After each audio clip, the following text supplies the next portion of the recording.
Bueno, yo empecé a dedicarme a la cocina porque decidí dejar los estudios y entonces en casa me animaron a seguir estudiando y a formarme en alguna profesión. Y yo vi que gracias a mi madre, que es cocinera, ¿no? que me atraía a la cocina, vi que esta podía ser una salida profesional mía.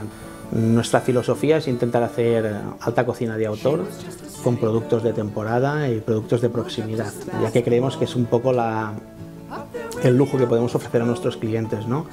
Que vengan a nuestro restaurante y que difícilmente algunos platos que coman aquí los puedan comer en otros sitios. Intentamos con esto, ¿no? dignificar un poquito la figura del productor de calidad, que para nosotros es muy importante, ¿no? que estos personajes no desaparezcan, ¿no?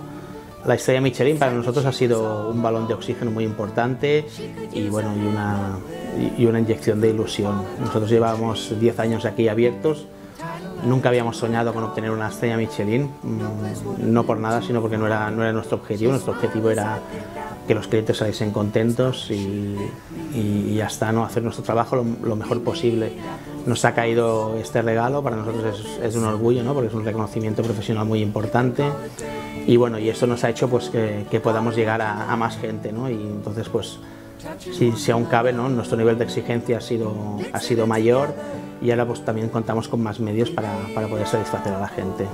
En la Lluerna hacemos dos tipos de menús de degustación, el que denominamos menú de degustación y luego el menú presentación. El menú de degustación es un menú con productos más habituales, más comunes para todo el mundo, y intentamos basarnos en gustos clásicos y gustos reconocibles, o sea que la gente cuando venga verá presentaciones a lo mejor más vanguardistas, pero los gustos siguen siendo los gustos del día a día nuestros de aquí de Cataluña.